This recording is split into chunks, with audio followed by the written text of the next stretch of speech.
안녕하세요. This is my architecture의 강병아입니다. 이번 시간에는 대한항공의 김탁용 차장님과 함께하도록 하겠습니다. 네, 대한항공의 김탁용입니다. IT 전략실 데이터팀에 근무하고 있고요. 전사 클라우드 데이터 분석 환경 구축 프로젝트를 진행하고 있습니다. 네, 안녕하세요. 먼저 이 데이터 분석 환경 구축 프로젝트에 대해서 소개를 부탁드리겠습니다. 네, 대한항공이 비즈니스를 운영하면서 발생하는 많은 데이터들, 여객, 화물, ERP 등 각 부분의 데이터를 클라우드 환경에서 분석할 수 있는 환경을 구축하는 프로젝트입니다. 기존에 온프라미스로 되어 있던 데이터 웨어하우스를 아마존 레드시프트로 마이그레이션을 하고 있고요. AWS의 여러 서비스들을 사용해서 분석 환경의 현대화를 추진하고 있습니다. 네, 이 아키텍처를 구성하시면서 뭔가 해결하시려는 챌린지가 있으셨던 것 같은데요. 어떤 챌린지를 해결하시려고 하셨나요? 네, 아시다시피 대한항공이 스타트업은 아니고 50년 역사를 가진 전통적인 항공 비즈니스를 가진 회사로서 기존의 많은 운영 시스템들이 복잡하게 서로 얽혀 있었습니다. 그래서 분석 환경에서 그런 데이터들이 운영 환경에 영향을 안 주면서 데이터를 수집 분석을 하고 그 다음에 배치 데이터 분석에서 실시간 데이터 분석으로 분석의 속도를 높이는 거, 그리고 클라우드 환경이 애자일하게 개발하기에는 좋지만 또 엔터프라이즈 기업에서 갖고 있는 거버넌스나 보안 정책들을 어떻게 클라우드에 녹여낼지에 대한 고민이 있었습니다. 네, 그러면 이제 아키텍처를 좀 살펴보겠습니다. 앞단에 DMS가 있네요. DMS는 보통 저희가 데이터베이스 마이그레이션 서비스이기 때문에 클라우드에 데이터를 이관하시는 고객분들이 데이터를 이관하실 때 사용하시는데요. 이번에는 아키텍처, 파이프라인 아키텍처의 가운데 위치하고 있습니다. 네, 저희가 DMS에 지속적인 복제 CDC 기능을 사용을 하고 있습니다.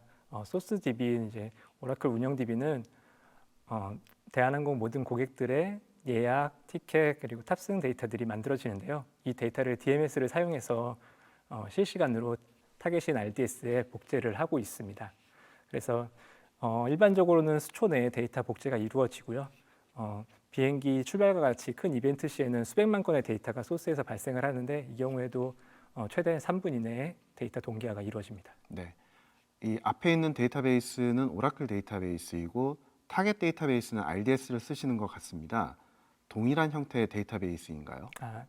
그렇진 않고요. 앞서 말씀드린 것처럼 저희가 운영 환경에 대해서 영향도를 최소화하기 때문에 기존 DB는 그대로 두고 타겟인 RDS는 저희가 오픈소스 DB인 포스트그리 SQL을 사용을 했습니다. 그래서 DB 타입이 달라졌지만 AWS SCT 스키마 컨버전 툴을 이용해서 손쉽게 전환을 할 수가 있었습니다. 네. 그리고 저장하시는 레이어를 보니까 S3에도 데이터를 저장하시는 부분이 일부 있으신 것 같습니다. 네. 데이터를 저희가 타겟인 RDS 외에도 데이터가 어떻게 변경됐는지에 대한 이력을 S3에다가 저장을 하고 있습니다.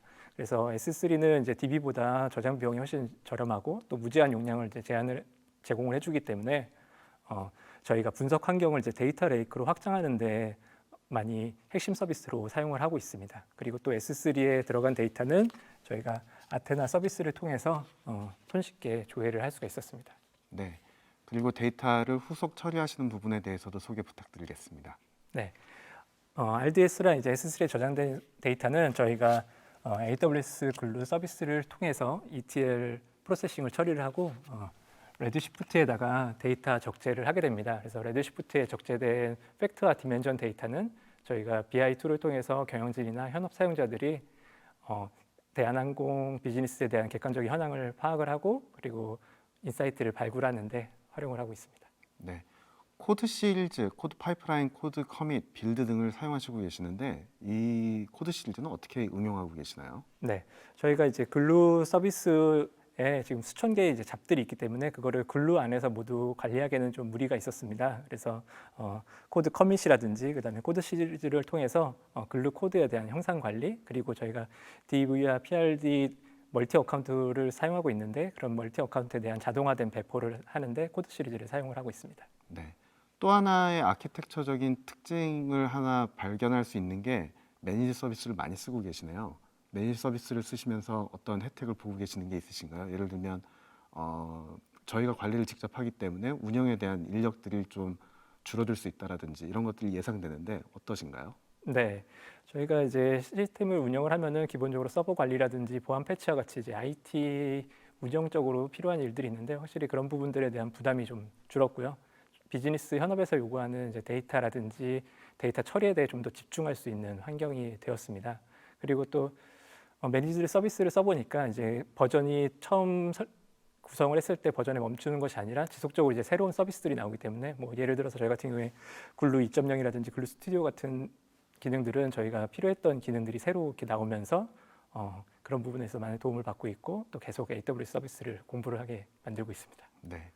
앞으로 이 아키텍처의 향후 개선 방향에 대해서도 소개 부탁드리겠습니다. 네, 저희가 이제 DMS를 사용해서 기존 운영 환경에 있던 데이터를 이제 분석 환경으로 이제 옮기다 보니까 이렇게 실시간으로 이제 데이터 분석을 하는 것들이 가능해지고 이 외에도 스카이패스와 같이 이제 고객 데이터라든지 다른 데이터들도 좀 더 많이 데이터 레이크 안으로 통합하는 계획을 갖고 있고요. 고객 데이터를 통합해서 그 부분을 머신러닝이라든지 이런 좀 더 심층적인 분석을 해서 더 나은 고객 서비스를 만들기 위해 노력할 예정입니다.